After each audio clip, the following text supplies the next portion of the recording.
el permiso de la presidencia, compañeras y compañeros diputados. El pasado 21 de enero del 2010 se suscitó una riña colectiva en el Centro de Adaptación Social Cerezo número 1 de la ciudad de Durango, que dejó como saldo 24 internos asesinados. Este hecho forma parte de una cadena de sucesos sangrientos de los penales de Durango en los últimos 16 meses, los cuales no tienen comparación con situaciones de violencia en los penales de otros estados del país. Entre los hechos de violencia ocurridos en los últimos 16 meses, desafortunadamente, destacan los siguientes. El 2 de noviembre del 2008, en el Cerezo número 2 de Gómez Palacio, 8 internos fueron asesinados en 2 riñas distintas. El 21 de marzo del 2009, un motín en el Cerezo número 1 de Durango tuvo un saldo de 7 muertos. El 2 de mayo del 2009, un interno falleció como consecuencia de una riña en el Cerezo número 2. El 17 de julio del 2009, una riña en el Cerezo de Gómez Palacio arrojó un saldo de 3 muertos cuando no había ni transcurrido 24 horas de similar suceso. El 14 de agosto del 2009, en el Cerezo número 2, se produjo una riña colectiva con un saldo de 20 muertos.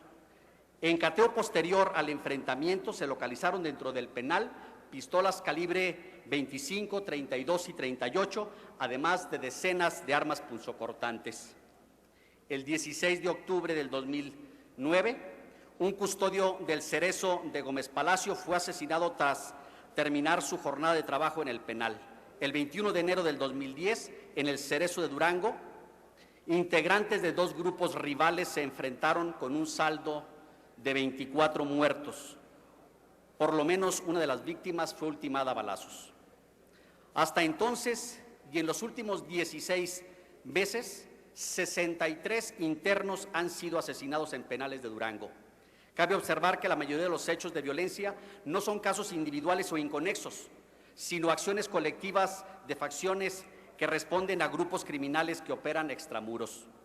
Parte de la omisión en la prevención es que los reos dispongan, al parecer, sin mayor dificultad, de armas punzocortantes e incluso armas de fuego.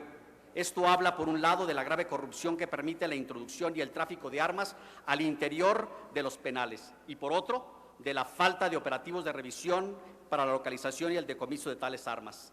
Llama la atención que una vez que estalla la violencia, los elementos del personal de custodia sean incapaces de detenerla y actúen hasta que el enfrentamiento ha cesado. Esta omisión significó que en el más reciente incidente murieran 24 internos, cantidad de decesos que muy probablemente habría sido menor de producirse una reacción oportuna. Pero cuando lo anterior, la privación temporal de la libertad, no significa que los internos queden desprovistos por completo de garantías, pues siguen siendo titulares de derechos, entre ellos el derecho a la vida y de su seguridad, los cuales las autoridades penitenciarias y de seguridad pública deben tutelar. En virtud de la gravedad de los hechos de violencia en los penales de Durango y de la incertidumbre sobre la actuación de las autoridades responsables, los legisladores mal haríamos en permanecer como meros espectadores. Por lo anterior, se presenta el siguiente punto de acuerdo. Se exhorta respetuosamente a la Comisión Nacional de Derechos Humanos para que en el ámbito de su competencia y por conducto de la visitaduría correspondiente realice las investigaciones e inspecciones pertinentes a fin de determinar la existencia de violaciones de derechos humanos en los penales de Durango. Solicito, señor presidente, respetuosamente que el texto íntegro del presente punto de acuerdo sea incorporado al diario de debates. Es todo, señor presidente. Como lo solicita, insértese en el diario de los debates y túrnese a la Comisión de Derechos Humanos. Diputada Lorena Corona, dígame.